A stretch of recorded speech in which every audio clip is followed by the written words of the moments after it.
Assalamualaikum warahmatullahi wabarakatuh.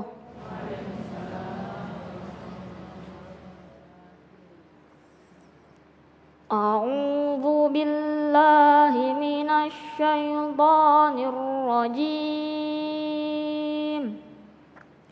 Bismillahirrahmanirrahim. Wa qulil haqqu mir rabbikum faman syaa'a falyu'min wa man syaa'a falyakfur. Inna a'tadna lidh-dhalimina naran ahata bihim suradikuha wa iyastaghithu yughathu bima'in kalmuhli yaswil wujuh bi'sasy syarab wa sa'at murtafaqah. Innal ladzina amanu wa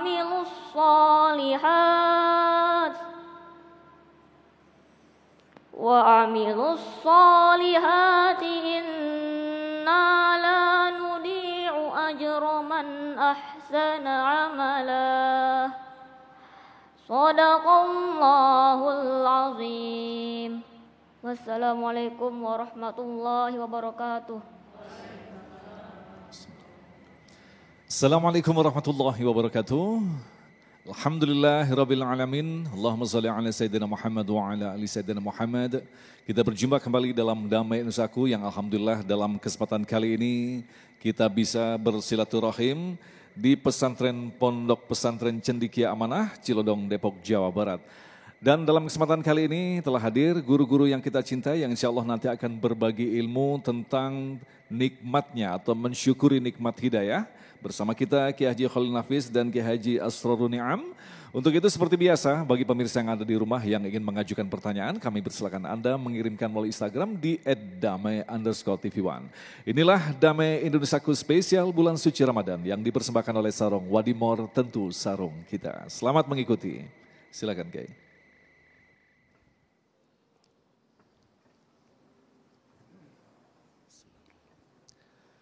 Assalamualaikum warahmatullahi wabarakatuh.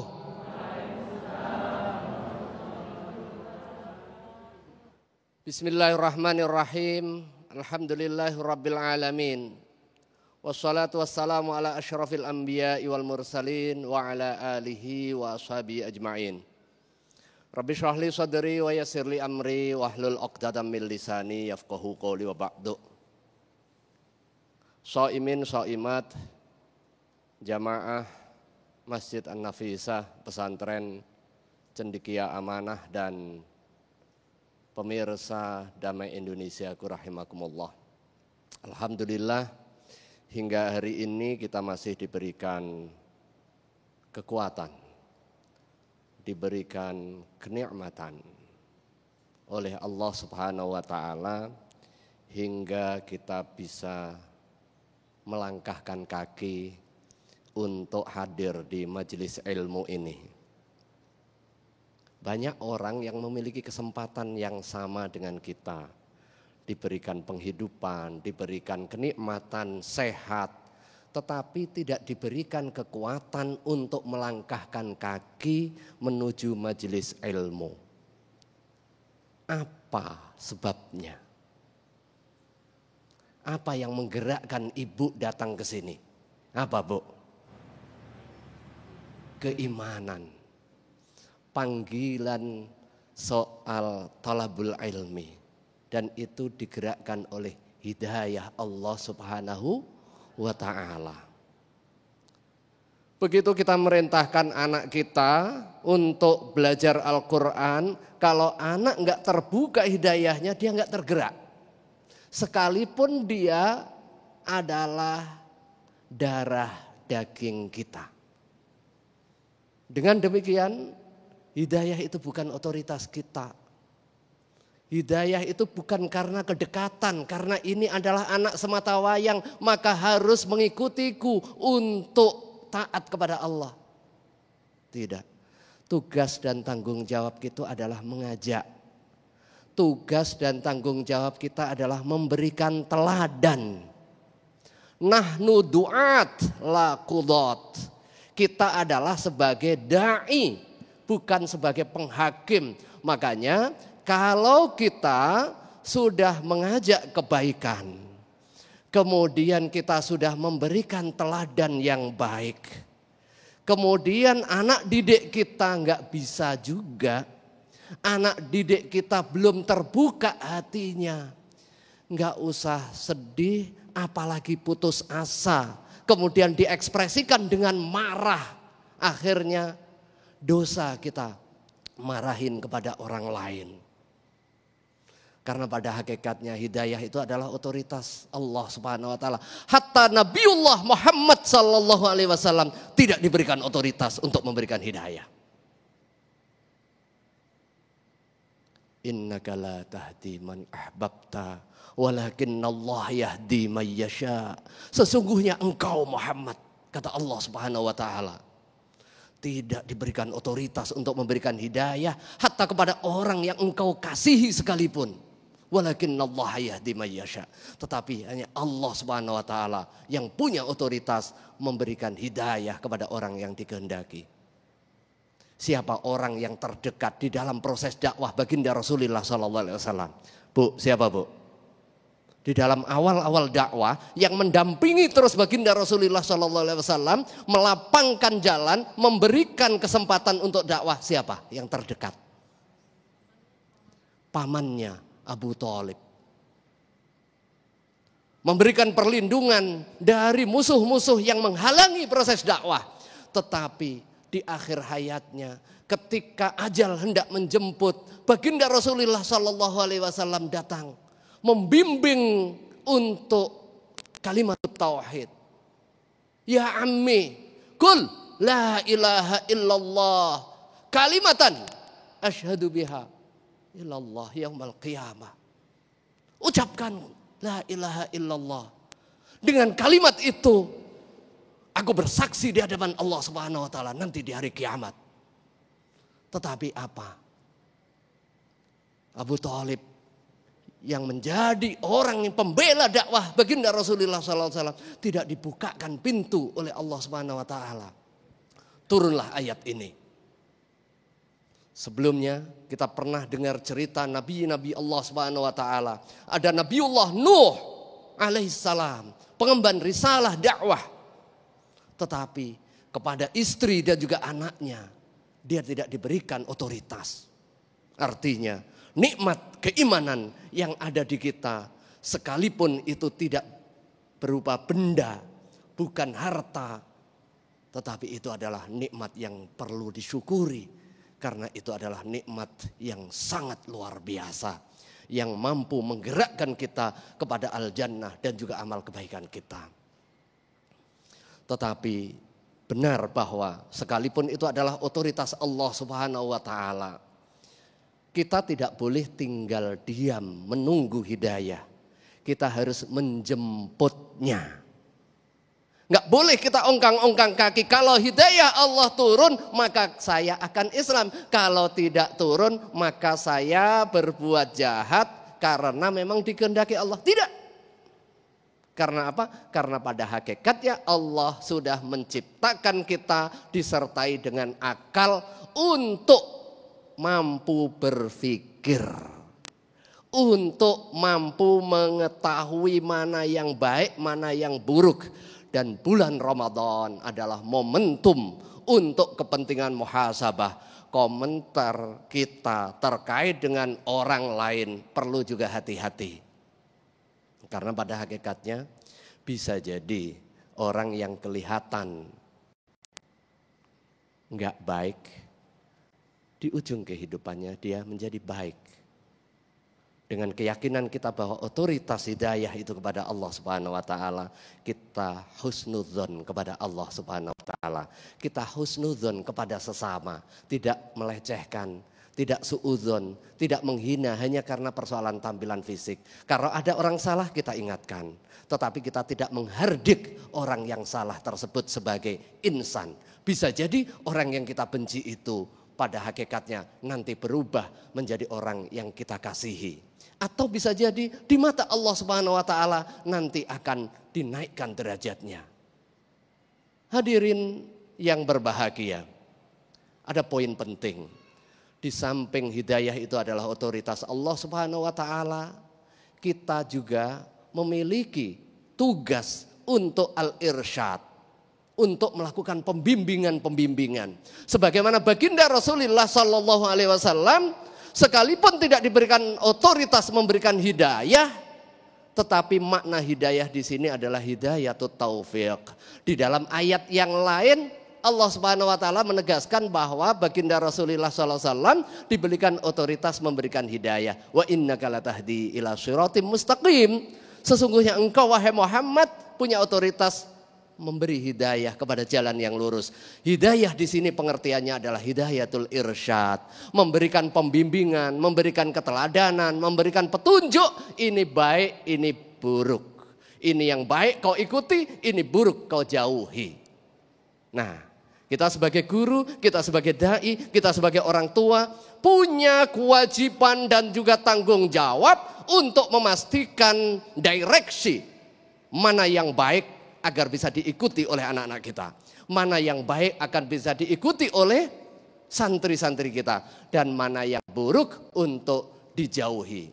Tugas kita adalah dakwah dengan teladan yang bisa kita lakukan secara optimal. Barakallahu li wa lakum fil Qur'anil azim wa nafa'ani wa iyyakum bima fihi minal ayati wa dzikril hakim. Wassalamualaikum warahmatullahi wabarakatuh. Waalaikumsalam warahmatullahi wabarakatuh. Terima kasih Kiai Asrarun Ni'am, dan itulah tadi pemirsa yang dirahmati Allah.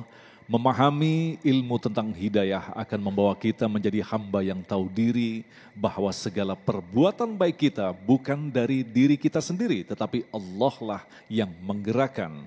Sekarang ada permasalahan besar, ketika Allah menitipkan hidayah di dalam diri kita, lantas bagaimanakah kita mampu menjaganya?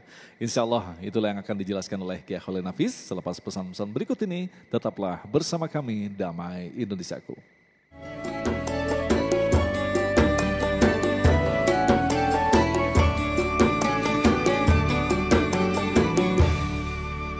Terima kasih, Anda masih bersama kami dalam Indonesiaku spesial bulan suci Ramadan. Dalam segmentasi berikut ini Kiai Khalil akan menjelaskan kepada kita lantas bagaimanakah kita mampu menjaga hidayah yang dititipkan kepada kita. Silakan Kiai. Assalamualaikum warahmatullahi wabarakatuh. Alhamdulillahilladzi hadana lihadza wa ma kunna linahtadiya an hadanallah. Wassalatu wassalamu ala rasulillah wa ala alihi wa ashabihi wa mawalah, la hawla wa la quwata illa billah. Subhanaka la ilma lana illa ma'alamtana innaka antal alimul hakim.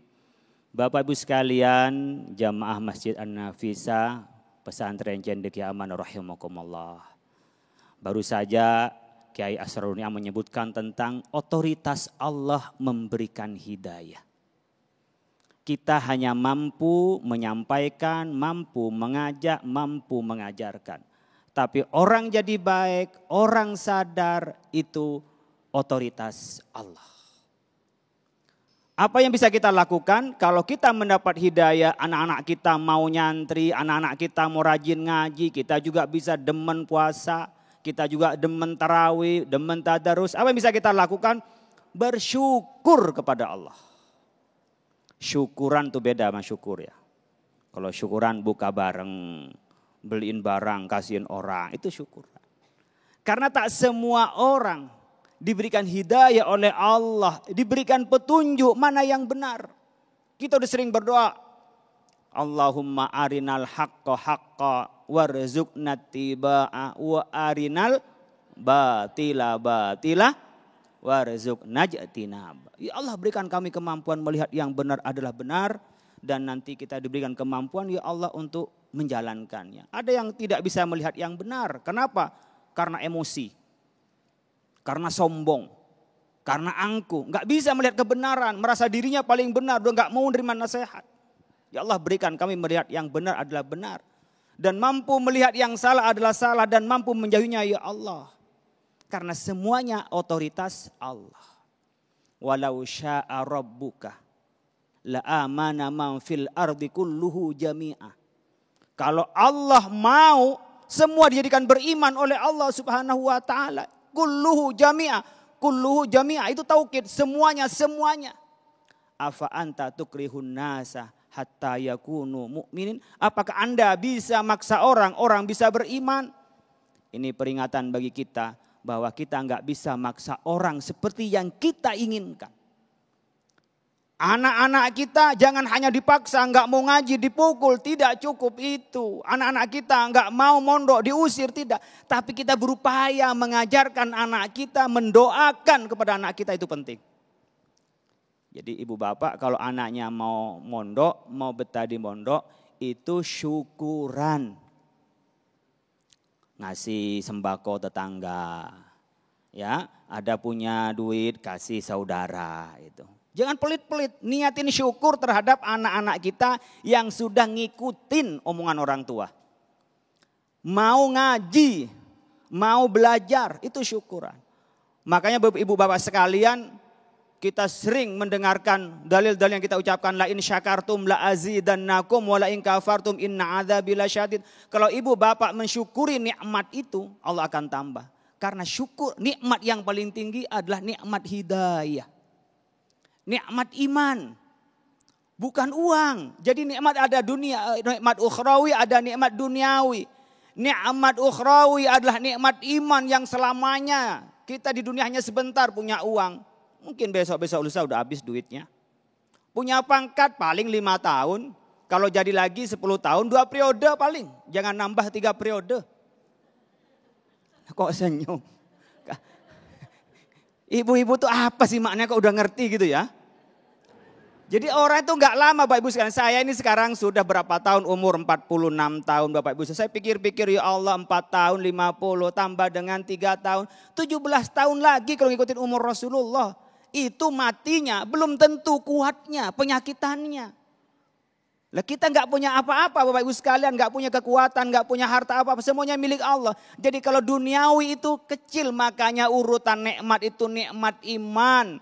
Kemudian nikmat keluarga, teman itu Bapak Ibu sekalian, itu nikmat. Baru nikmat kesehatan, baru nikmat harta. Itu tingkatannya, harta paling bawah.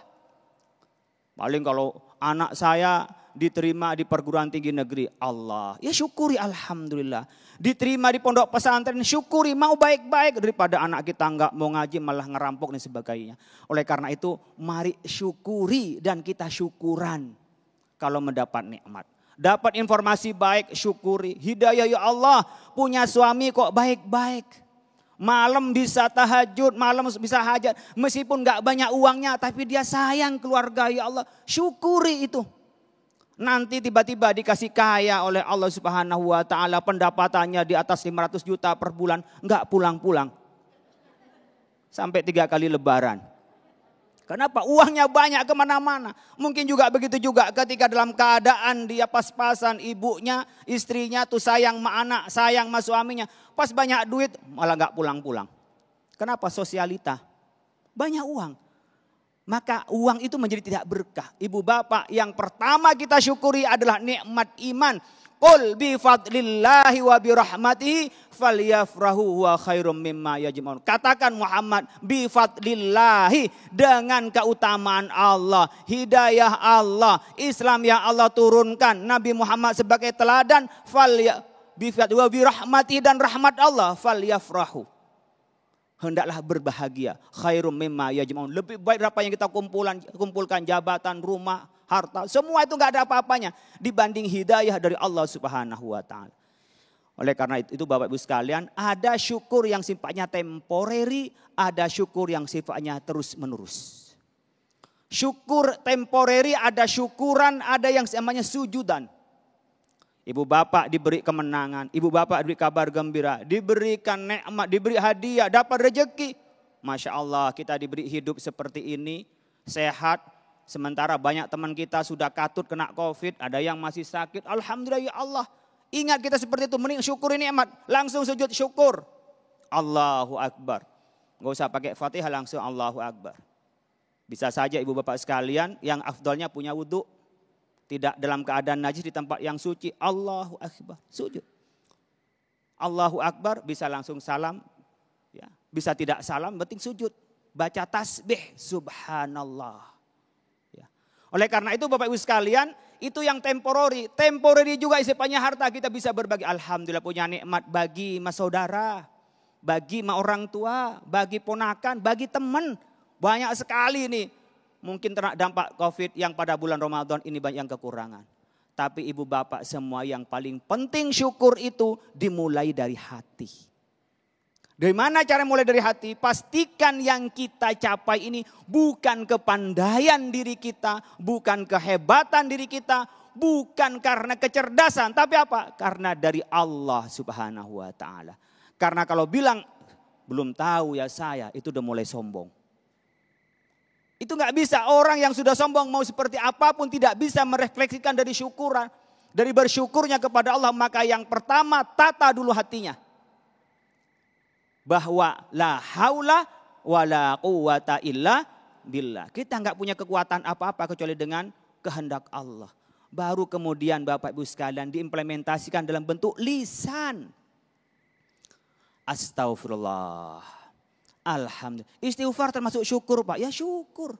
Kenapa? Diberi kesadaran oleh Allah.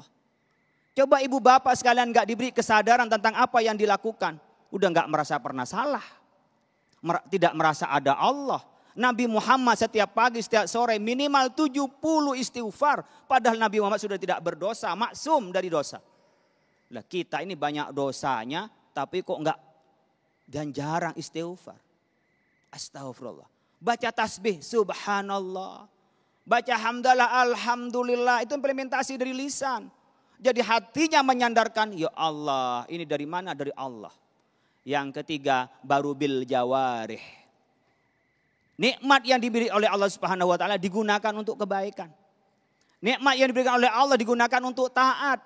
Jangan diberi harta malah foya-foya minuman keras. Naudzubillah, pergaulan bebas, sombong-sombongan, punya jabatan hanya untuk menindas, punya harta untuk pamer pada orang lain. Naudzubillah min dzalik. Itu enggak ada berkahnya, enggak ada syukurnya. Kalau punya syukur, punya jabatan digunakan untuk menolong orang lain, menyebarkan keadilan. Punya harta diberikan pada orang lain agar bisa membantu orang lain. Diberi waktu juga berkunjung pada orang lain, bersilaturahim, itu bagian dari syukur kepada Allah Subhanahu wa taala. Mudah-mudahan kita menjadi hamba Allah yang pandai bersyukur sehingga nikmat kita ditambahi oleh Allah Subhanahu wa taala. Amin ya Allah ya rabbal alamin. Terima kasih Kiai Khalil. Itulah tadi pemirsa yang dirahmati Allah, cara bersyukur ketika Allah memberikan sebuah hadiah besar yang tidak dimiliki oleh makhluk-makhluk lain. Itulah disebut dengan hadiah berupa hidayah. Insya Allah untuk memperdalam tema kita akan segera jawab pertanyaan-pertanyaan Anda. Selepas pesan-pesan berikut ini tetaplah bersama kami dalam Isaku spesial bulan suci Ramadan yang dipersembahkan oleh Sarung Wadimor, tentu sarung kita. Baik, terima kasih pemirsa Anda masih bersama kami Damai Nusaku yang membawa tentang tema yang sangat menarik sekali berkaitan dengan hidayah. Alhamdulillah tadi kita telah mendapatkan gambaran yang sangat jelas sekali bahwa ketika Allah telah memberikan hidayah kepada kita, tugas berat kita adalah mampu untuk terus menjaganya. Insya Allah jawaban-jawaban yang akan disampaikan guru kita ini akan semakin memperdalam pemahaman kita bagaimanakah kita mampu menjaga hidayah. Yang pertama kami persilakan kepada salah satu santri dari Cendikia Amanah, Muhsinin. Kami persilakan. Yang akan dijawab oleh Yai Asrorun Niam. Assalamualaikum warahmatullahi wabarakatuh. Terima kasih kepada kesempatan yang diberikan kepada saya. Izin bertanya Pak Kiai. Pertanyaan saya yaitu, apabila kita mendapatkan ajakan kebaikan, tetapi kita menolaknya karena mungkin rasa malas ataupun tidak punya rasa semangat dalam menjalani ibadah, apakah kita termasuk orang yang tidak bersyukur dan kita termasuk orang yang menghindari dari hidayah yang diberikan Allah Subhanahu wa taala. Terima kasih. Baik, terima kasih Muhsinin. Silakan Kiai Asrarun Niam. Ya, terima kasih. Salah satu cara kita bersyukur atas hidayah yang dikaruniakan oleh Allah Subhanahu wa taala kepada kita adalah dengan merawat, memupuk dan imtithalul awamir wajtinabun nawahi. Kita bersyukur, cara syukurnya gimana? Cara syukurnya senantiasa menjalankan apa yang diperintahkan dan menjauhi seluruh yang dilarang. Ini bagian dari kesyukuran kita atas nikmat iman dan juga hidayah yang dikaruniakan. Nah, ketika ada orang mengajak kebaikan, kemungkinan kita nolak. Nolak bisa karena persoalan kesombongan diri, bisa karena al-juhad, bisa karena malas. Al-juhad itu apa? Menentang. Nah, kalau ada perasaan menentang karena ada al-kibr, siapa lu? Masih kecil kok nyaran-nyaranin saya yang sudah senior.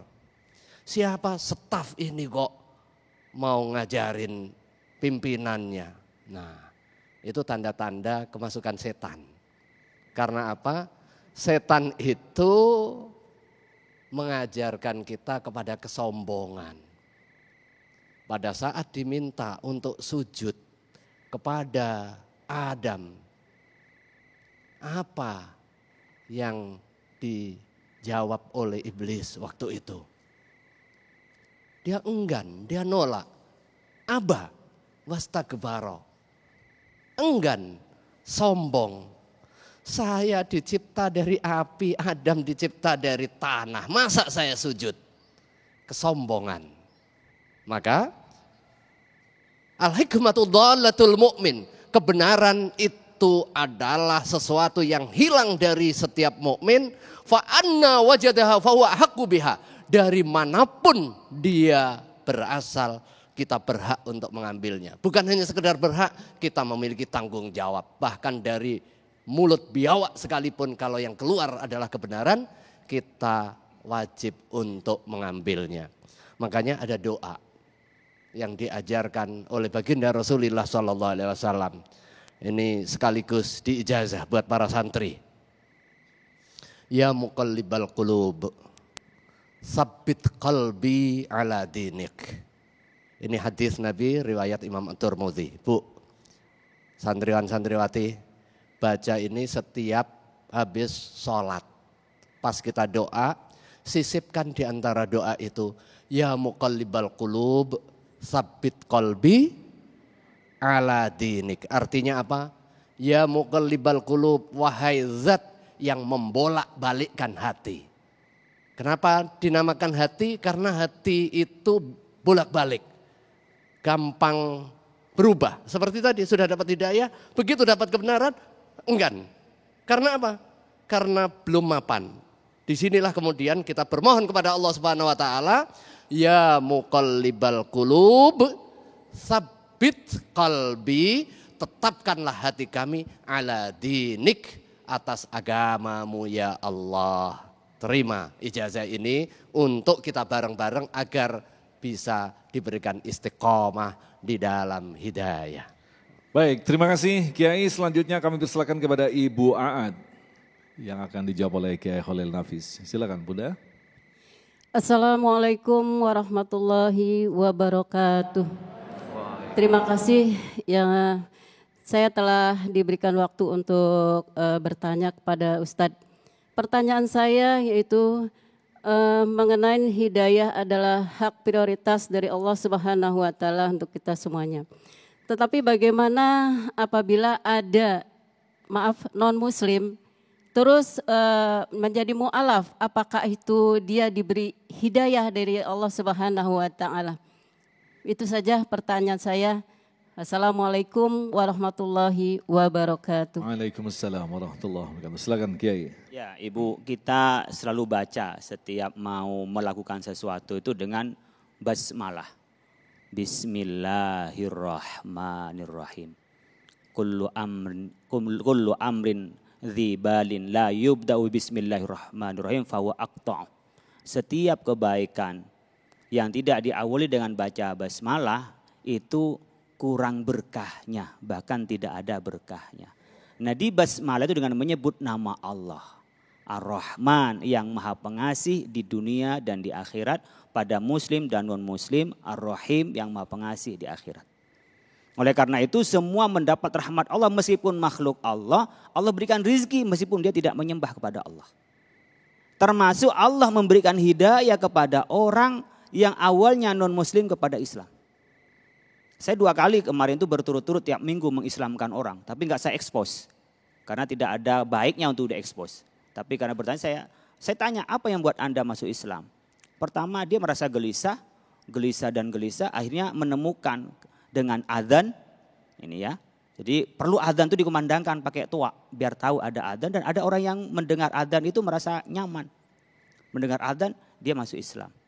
Ada yang memang dia cerita perempuan masuk Islam. Saya tanya, kenapa Anda masuk Islam?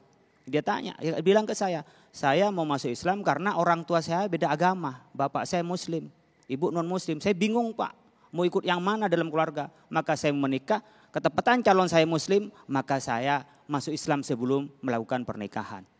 Nah, saya tanya seperti itu, apa yang buat mereka itu mendapat hidayah? Itu ada perantaranya, ada asbab musababnya. Ya. Ketika dia masuk Islam, itulah mendapat hidayah, dapat petunjuk dari Allah. Ada orang yang punya ilmu lebih dalam daripada orang Islam. Lebih pintar tentang Islam daripada orang Islam. Tapi dia nggak dapat hidayah, dia nggak masuk Islam. Kelompok orientalis itu bisa maknai Al-Quran. Bahkan juga lebih dalam tentang gharaibul Al-Quran. Tapi nggak dapat hidayah, dia nggak masuk Islam. Ya sama juga ada orang yang menjadi ulama su. Udah pintar tentang agama, sudah dalam agamanya. Bahkan dia intelektual, tapi pendapatnya tergantung pendapatan. Ini kok pada senyum-senyum ini. Maksud saya dia tidak karena kebenaran dalil, bukan karena kebenaran di dalam Al-Quran, tapi karena ada pesanan, ada bayaran, ngomong apa saja dia ngomong meskipun bikin bahaya dan keluar dari ajaran Islam. Dia pintar, berargumentasi pintar, cari dalil pintar. Tapi dia nggak mendapat hidayah meskipun pintar untuk melakukan yang baik itu. Oleh karena itu kita syukuri kalau ibu bapak sekalian bisa mengacu hidupnya itu kepada kebenaran. Tadi diajari oleh Kiai ini sudah diijazah semuanya ya muqallibal qulubi sabbit qulubana ala dinika sabbit qulubana ala taatik. Ya Allah berikan kami ini dalam hati yang gonjang-ganjing tetap pada agamamu, tetap taat kepadamu. Karena kadang-kadang sekarang lagi taat rajin. Ini anak-anak ini mulai dari jam 3 udah bangun nih, sampai sekarang belum tidur. Ada yang demen, ada yang ngantuk-ngantuk gitu. Besok gimana, kapan liburnya, ya kan? Ada juga yang ini puasa dapat 3 hari, ada yang 4 hari. Ya kita toleransi, saling menghormati, jangan saling menyalahkan. Adalah hak itu melaksanakan yang diyakini. Ibu bapak sekalian mungkin ada, ya Allah ini kok cepat banget sudah 3 hari ya. Padahal kita kepengen lama-lama. Ada yang mengatakan, ya Allah lama banget nih, masih berapa hari lagi lebaran ini gitu. Apa yang bisa mengubah dan membedakan ini ibu bapak sekalian? Imannya. Sama bulan Ramadan ini terasa sempit. Kenapa Pak? Ya makan, maghrib makan. Pagi-pagi udah bangun makan. Kata orang kemarin saya ngisi seminar itu sempit. Menurut saya luas. Kenapa? Udah gak perlu makan pagi. Makan paginya udah ditarik ke jam 4. Pagi udah gak makan lagi. Siang gak perlu makan. Gak ada harus ngopi. Gak ada harus ngopi sore. Udah tinggal makan sore. Malam kan paling tarawih selesai jam 8:30. Udah kosong. Jadi waktu luang bagi sebagian orang ya. Minimal saya merasa itu ada luas sekali waktunya. Apalagi udah mulai Ramadan begini, ceramah di mana-mana. Pagi di Jepang, siang lagi di Eropa, siang lagi di Amerika. Itu karena ada online sekarang, gampang kita pergi, akhirnya nggak jalan kemana-mana. Ya. Ibu bapak sekalian, kalau ada orang diberi kesadaran masuk Islam, diberi kesadaran untuk taat, syukuri. Dengan apa? Dengan 2 cara. Ada yang syukur secara tiba-tiba, ya Allah alhamdulillah kok bisa anak saya mau puasa semua full. Alhamdulillah. Sujud syukur anak kita dapat hidayah. Punya duit dikit, bersihkan ke orang lain.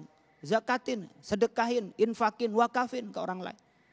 Terus kita laksanakan semua yang diberi nikmat itu digunakan kebaikan, sehat dalam kebaikan, punya teman baik juga kita pelihara kebaikan. Silaturahim itu bagian dari mensyukuri nikmat.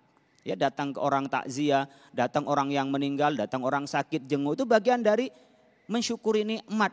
Kita diberi kesehatan, berbagi menjenguk kepada saudara yang lain. Tentu kesehatan ini kita juga nikmat yang besar dari Allah Subhanahu wa taala. Nah, Kiai Niam, kalau kita dalami tema tentang hidayah ini seperti yang dikatakan Kiai Khalil tadi, hidayah adalah diberikan oleh Allah. Artinya otoritas yang memberikan hanyalah Allah. Lantas bagaimana dengan orang-orang yang memang berbuat buruk tetapi belum mendapatkan hidayah seperti bahkan pamannya Rasulullah sampai meninggal pun padahal all out membela Islam tapi belum mendapatkan hidayah. Artinya kan letak kesalahannya bukan pada manusianya, itu keputusan Allah, urusan Allah untuk memberikan atau tidak. Bagaimana kamu menjelaskannya? Betul ya, jadi ini ada dua sisi. Sisi yang pertama ada penjelasan bahwa baik buruk itu Allah Subhanahu wa taala yang tentukan. Iman atau tidak Allah taala yang tentukan. Tadi faman syaa falyu'min wa man syaa falyakfur. Jika Allah kehendaki orang akan beriman, jika Allah kehendaki orang akan kafir. Tetapi di sisi yang lain Allah Subhanahu wa taala juga menerangkan bahwa aslul khilqah kita, awal penciptaan manusia itu dibekali dua hal, nafsu dan juga akal. Nafsu cenderung mengajak kepada keburukan, akal dengan akalnya dia mengetahui mana yang baik dan mana yang buruk. Kemudian dengan wahyu yang diturunkan memastikan bahwa yang baik seperti ini harus you ikuti, yang buruk seperti ini ukurannya adalah wahyu, you harus jauhi. Maka dengan akal dia bisa memilih itu. Maka di dalam ayat yang lain ditegaskan, innallaha la yughayyiru ma biqaumin hatta yughayyiru ma bi anfusihim. Allah Subhanahu wa taala enggak akan merubah nasib seseorang, nasib satu komunitas kecuali dia ngubah sendiri. Artinya, kalau ini dipahami secara parsial, di satu sisi jadilah Jabariyah, di sisi yang lain jadilah Qadariyah. Tetapi di dalam Islam ada dua jalan yang dikompromikan. Inilah jadi Ahlus Sunnah wal Jamaah, jalan wasatiyah. Sebagaimana di dalam ayat Al-Quran tadi dijelaskan, ada dua teks yang kelihatannya kontradiktif. Yang satu menegaskan bahwa innaka la tahdi man ahbabta walakinnallaha yahdi man yasha di dalam Al-Qasas. Sesungguhnya engkau wahai Muhammad enggak akan mampu memberikan hidayah kepada orang yang kau cintai sekalipun. Karena Allah Subhanahu wa taala yang punya otoritas. Sementara ada ayat yang lain. Kok kelihatan kontradiktif ini, ta'arud di dalam bahasa tafsirnya. Ini ta'arud ini antar ayat ini.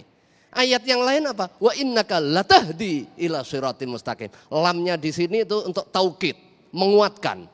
Wa innaka sesungguhnya engkau wahai Muhammad latahdi, sungguh engkau akan memberikan hidayah ila siratin mustaqim, kepada jalan yang lurus. Kalau orang enggak paham hanya literal, dia hanya memahami gimana sih ayat Al-Quran. Kalau pemahamannya sederhana akhirnya digerogoti sama orientalis. Tuh buktinya Quran ini enggak konsisten. Nah padahal di dalam tafsirnya yang satu namanya hidayatul taufiq, itu otoritas Allah. Yang satu hidayatul irsyad. Maka harus ada pembimbingan-pembimbingan. Disitulah latihan, belajar, thalabul ilmi, berdoa memiliki peran di dalam menjemput hidayah. Masya Allah, luar biasa sekali jawaban dari guru-guru kita, dan insya Allah nanti kita akan jawab untuk pertanyaan selanjutnya. Tetaplah bersama kami, Damai Indonesiaku.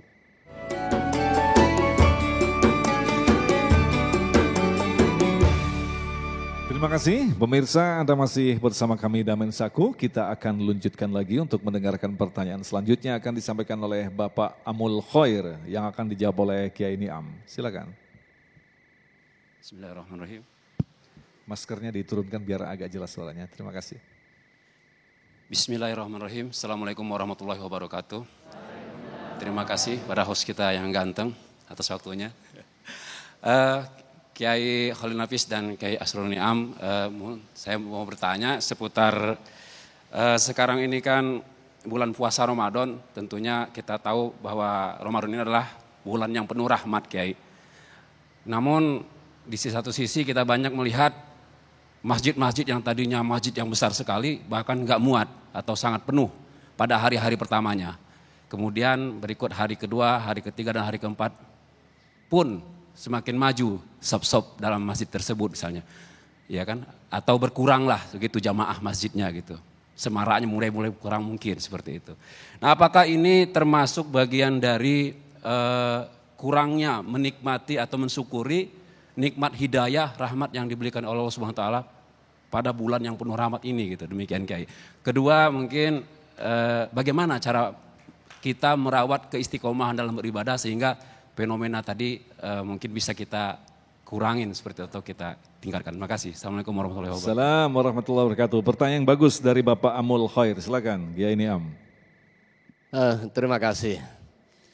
Jadi keimanan kita ini begitu diperoleh hidayah dari Allah Subhanahu wa taala bukan given sudah. Tetapi harus diikhtiarkan. Makanya iman itu yazidu wa yanqus. Iman itu bisa tambah, bisa berkurang. Jadi begitu kita diberikan hidayah keimanan, kemudian kita memiliki kewajiban untuk merawat dan juga mensyukurinya. Agar nikmat iman tersebut bisa berdampak kebaikan bagi kita. Baik secara personal, individual, hubungan kita dengan Allah Subhanahu wa taala sebagai cermin al-khudu wal inqiyad. Tunduk dan patuh kepada Allah Subhanahu wa taala. Maupun kita sebagai makhluk sosial dalam konteks mendatangkan kemanfaatan. Karena indikator kita manfaat atau tidak di dalam konteks relasi sosial itu adalah sejauh mana kita mendatangkan kemaslahatan. Khairukum anfa'ukum linnas. Sebaik-baik kalian adalah mendatangkan kemanfaatan bagi sesama. Sekarang lihat fenomena. Di hari pertama, hari kedua ini masjid penuh. Bahkan sampai menggelar tenda di luar. Hari ke-10, hari ke-11 ada kemajuan. Maju softnya. Nah, ini sebagai cermin sekaligus bukti bahwa al-imanu yazidu wa yanqus. Wa ma summiyal qalbu illa litaqallubihi. Enggak dinamakan hati karena kecuali dia bolak-balik. Begitu awal mau datang Ramadan, banyak sekali nasihat-nasihat sehingga yang tertancap di dalam otak kita, kita harus mengoptimalkan ibadah di bulan Ramadan. Datang hari berikutnya, datang bulan Ramadan, kita semangat. Setelah itu udah mulai ada bisikan belanja, bisikan kuliner dan lain sebagainya. Tarik-tarikan ini. Mana yang kuat, tarikan ketakwaan yang berbasis masjid atau tarikan mall dan juga kuliner. Nah, kuat-kuatan ini. Atau tarikan mudik yang jauh-jauh hari. Mudik penting, bagian dari silaturahim. Tetapi kalau mudik dilakukan dengan mau membanggakan harta kekayaan, dengan mau membanggakan jabatan, menunjukkan mobil baru, yang ada adalah hangus semua kebaikan-kebaikan itu. Disinilah pentingnya hati. Sama kondisi yang tadi itu, kenapa maju? Bisa jadi karena hati kita belum tertata. Dan karena itulah ada ekspresi di dalam keagamaan melalui instrumen khutbah Jumat. Setiap Jumat diingatkan wasiat takwa yang merupakan rukun khutbah itu. Ittaqullaha haqqa tuqatihi wa la tamutunna illa wa antum muslimun, atau usikum wa nafsi bitaqwallah. Karena pada hakikatnya kita terlahir dalam kondisi fitrah, tetapi bisa jadi karena pengaruh teman, pengaruh godaan dunia, pengaruh pergaulan dan lain sebagainya, kemudian menggeserkan kita dari kelempangan Shiratal Mustaqim kepada belok. Dibalikin lagi, balikin lagi. Disinilah pentingnya kita tiap hari belajar, dan terus belajar. Belajar istiqomah tentu saja. Baik, selanjutnya kami persilakan kepada Ibu Imas yang akan dijawab oleh Kiai Khalil Nafis. Silakan Bunda. Assalamualaikum warahmatullahi wabarakatuh. Terima kasih saya telah diberikan kesempatan untuk bertanya kepada Pak Ustadz. Pertanyaan saya, hidayah apakah yang dikhususkan untuk manusia dan tidak diberikan kepada makhluk lain? Dan pertanyaan yang kedua, apakah semua manusia akan diberikan hidayah? Terima kasih. Wassalamualaikum warahmatullahi wabarakatuh. Kita sering menutup pertemuan dengan wabillahi taufik wal hidayah, wabirridha wal inayah. Assalamualaikum warahmatullahi wabarakatuh. Kan begitu. Seringkali lupa kita antara makna itu. Wabillahi taufik itu hidayah yang menyesuaikan orang antar keyakinan dengan syariat Allah. Itu hidayahnya untuk mendapat taufik. Ada orang dapat hidayah berimannya tapi syariahnya salah. Akhirnya apa? Bisa kemana-mana. Contohnya haji ke Borneo. Ya kan? Bikin ke sana tuh. Orang-orang yang mau bikin tempat haji tersendiri. Kemudian juga ada orang-orang yang mengalami kesesatan-kesesatan di dalam keyakinannya itu. Memaknai Al-Quran, memaknai hadis. Bahkan barangkali mereka pengen beriman tapi dia gak pakai guru. Akhirnya memaknai agama tadi salah-salah. Itu mereka dapat hidayahnya, petunjuk imannya tapi tidak dapat taufik di dalam syariahnya. Nah, kita wabillahi taufik wal hidayah. Al-hidayah ditunjukkan oleh Allah kepada apa? Pengakuan. Hidayah, hudan. Ya. Hudayah. Kepada hidayat kepada kita. Linah tadian laula an hadanallah. Allah yang berikan hidayat dan semuanya ditunjukkan oleh Allah sampai orang ada pengakuan. Dia mengakui tapi dia tidak bisa melaksanakan. Ibu bapak barangkali mengakui semua kalau sholat malam itu adalah sunnah. Dan bahwa kalau kita ingin mendapat kemuliaan wa minal laili fatahajjat bihi nafilatan lak. Kita diperintahkan untuk sholat malam. Tapi kita ini belum tergetar untuk sholat malam. Gak ada yang dia sholat malam. Orang tahu kalau puasa ini baik, kesehatan baik.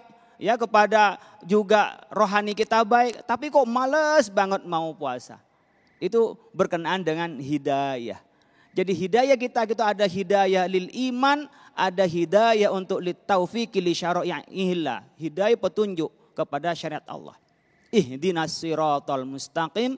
Siratal ladzina an'amta alaihim ghairil maghdubi alaihim waladdallin. Jalannya hidayah orang-orang yang kau berikan nikmat. Nikmat hidayah adalah para nabi, para rasul, Nabi Muhammad, para sahabat, tabi'in, para ulama. An'amta alaihim itu nikmat Allah kepada mereka. Ghairil maghdubi waladdallin, bukan mereka yang ingkar kepada Allah. Apakah karena menganggap Allah itu adalah Tuhan lebih dari satu? Atau menyembah berhala, menyembah yang lain? Tidak. Tetapi yang menyembah hanya kepada Allah subhanahu wa ta'ala. Itu hidayah yang akan kena pada kita. Apakah semua orang akan mendapat hidayah? Allah akan memberikan kepada seluruh hambanya yang Allah kehendaki. Oleh karena itu kita hanya bisa menunjukkan, tapi Allah yang memberikan. Tadi kita bisa irsyad, bisa membimbing. Makanya tidak otomatis anak nabi itu adalah menjadi nabi. Bisa menjadi orang yang inkar seperti Kan'an. Atau menjadi istrinya. Wah, kok mendakwah sama orang lain, istrinya aja nggak bisa didakwahi. Nabi Lut itu nggak bisa kepada istrinya. Karena Allah yang punya otoritas. Oleh karena itu Bapak Ibu sekalian jangan berhenti dong jadi ustadz. Wong istrinya aja enggak benar, anaknya enggak benar, enggak ada alasan. Ustadz. Yang enggak boleh jadi ustadz, jadi kiai kalau dirinya enggak benar terus jadi ustadz, jadi kiai. Itu yang enggak boleh. Tapi kalau soal istrinya, soal anaknya, temannya, karena itu otoritas Allah. Yang enggak boleh kita lima taquluna ma la taf'alun kabura maqtan indallahi an taqulu ma la taf'alun. Ku anfusakum, mulai diri sendiri oleh kita. Jadi kita yang harus diperbaiki oleh diri kita untuk kita dapat hidayah baru kepada orang lain. Kepada anak kita bisa berdakwah, kepada istri kita berdakwah, tapi bisa kena bisa tidak. Jadi semuanya Allah bisa memberikan hidayahnya, tapi juga Allah bisa juga tidak. Oleh karena itu selain upaya-upaya kita harus dengan doa. Ad-doa mukhul ibadah. Doa itu intinya ibadah. La yuraddul qada'u illa bid-doa. Tidak bisa mengubah takdir Allah, ketentuan Allah kecuali dengan doa. Ini mumpung Ramadan, waktu mustajab untuk doa. Punya anak kurang baik, doain, bukan diomelin terus. Minta pada Allah. Sujud tengah malam, ya Allah kok anak saya begini. Ya Allah umpamanya, bagaimana rizki hidayah ini ya Allah. Termasuk juga, ya Allah yang belum punya jodoh mudah-mudahan dapat jodoh ya Allah. Aminnya kencang banget. Baik, terima kasih. Kita akan lanjutkan lagi untuk menjawab pertanyaan selanjutnya selepas pesan-pesan berikut ini. Damai Indonesiaku.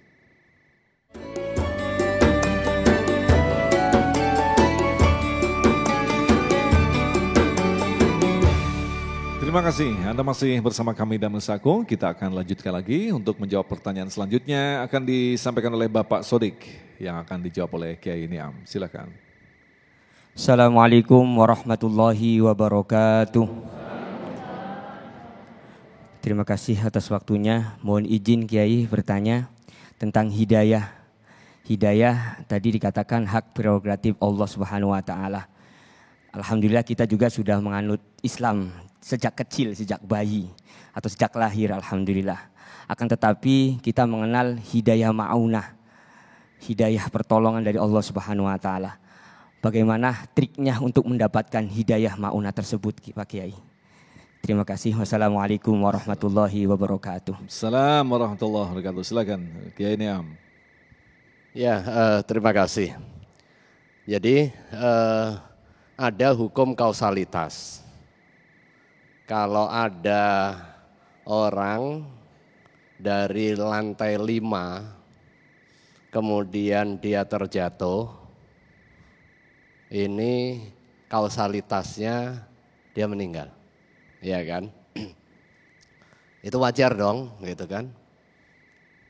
Tetapi dalam beberapa kasus ada yang jatuh dari lantai 10, dia sehat.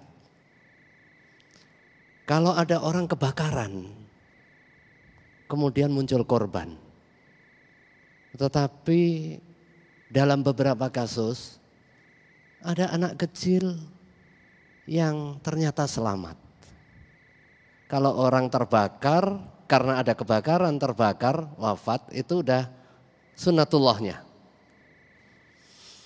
Tetapi kalau ada pas situasi kebakaran, ternyata ada orang selamat, enggak terkena sedikit pun luka, itu adalah ma'unatullah, pertolongan Allah Subhanahu wa taala. Dan itu adalah kekuasaan mutlak Allah Subhanahu wa taala. Bisa jadi akal kita enggak bisa menjangkau. Atau bisa jadi ada yang ghairu ma'qulatil makna, ada yang suprarasional. Jadi ada yang irasional, ada yang suprarasional ya. Kalau aktivitas ibadah kita nggak bisa diakal-akalin, itu aktivitas ibadah mahdoh.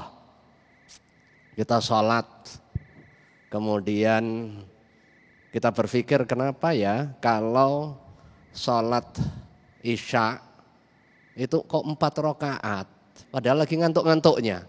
Sementara kalau subuh habis bangun tidur nih lagi fresh sehat, kok cuma 2 rakaat? Ya udah deh kalau begitu karena kondisi lagi sehat, kemudian pengen tambah taat, maka kemudian kita tambah jadi 4 rakaat atas nama ketaatan. Itu bukan kebaikan yang diperoleh, tetapi justru mardudatun la tuqbalu. Karena di dalam aktivitas ibadah salat itu adalah ghairu ma'qulatil makna. Pendekatannya adalah ta'abbudi, dogma. Nah, sekarang bagaimana mengejar ma'unah? Ya dengan ketaatan. Kalau di dalam ilmu tasawuf itu ada namanya maqamat wal ahwal. Ada station-stationnya. Bagaimana kita taubat kepada Allah Subhanahu wa taala atas kesalahan yang pernah kita lakukan. Dan para ulama memberikan penjelasan mengenai syurutut taubah. Bukan hanya sekedar hari ini kita melakukan kesalahan, tobat. Setelah itu besoknya ngulangin lagi. Itu taubat apa? Sambel ya Bu. Kapok lombok, udah kepedesan, ampun dah. Setelah itu besok lagi. Ya. Padahal syurutut taubah salasah. Ini menurut Imam Ibnu Hajar disebutkan. Yang pertama apa? Ada komitmen menyesal, an-nadam. Dia nyesel, pernah melakukan kesalahan. Kemudian ada al-iqla' anidz-dzunub, nyabut dosanya. Udah, dan yang ketiga, al-azmu alla yatakarrar, komitmen untuk enggak akan ngulangi lagi. Jadi begitu kita sudah menyatakan diri taubat, masuk tahap yang berikutnya, nanti tahap mahabbah. Kita melakukan aktivitas ibadah sebagai sebuah kewajiban. Awalnya di dalam proses pendidikan itu agak sedikit dipaksa. Anak-anak kalau nggak dipaksa, dia nggak akan biasa. Makanya Rasulullah memberikan pembimbingan kepada kita. Muru auladakum bis-shalah wa huwa fi sab'in. Perintahkan, ajari. Wadribuhu fi 'ashrin. Pukul pada saat usia 10 tahun. Apakah intinya memerintahkan untuk memukul? Tidak. Hanya untuk membiasakan aktivitas sholat saja membutuhkan waktu 3 tahun. Artinya di situ ada as-sabru, kesabaran. Setelah taubat ada kesabaran di dalam konteks menjalankan kebaikan-kebaikan. Jadi jangan simsalabim, sekarang serba instan. Pengen jadi baik langsung, wah kelihatan baik. Begitu besok udah berubah lagi, enggak bisa. Kebaikan itu butuh proses, ma'unah juga butuh proses, ada kesadaran untuk terus belajar, kemudian taubat atas kesalahan, kesabaran untuk melakukan proses perbaikan-perbaikan. Disinilah inti menuju kebaikan, memperoleh ma'unah dari Allah Subhanahu wa Ta'ala. Amin ya rabbal alamin. Baik, terima kasih Kiai Asrorun Ni'am, Kiai Khalil Nafis. Sayang sekali waktunya sudah habis, tapi insya Allah apa yang telah disampaikan tadi akan menjadi bekal bagi kita untuk menyempurnakan kualitas pemahaman kita, bagaimanakah kita memahami apa yang disebut dengan hidayah. Insya Allah di bulan suci Ramadan ini, di mana Allah membukakan pintu lebar-lebar terhadap ampunan hamba-hambanya, kita adalah termasuk orang-orang yang terpilih yang akan diberikan, yaitu berupa hidayah yang mampu kita jaga hingga kelak kita akan bertemu dengan Allah Subhanahu wa Ta'ala. Tetaplah bersama kami, Damai Indonesiaku.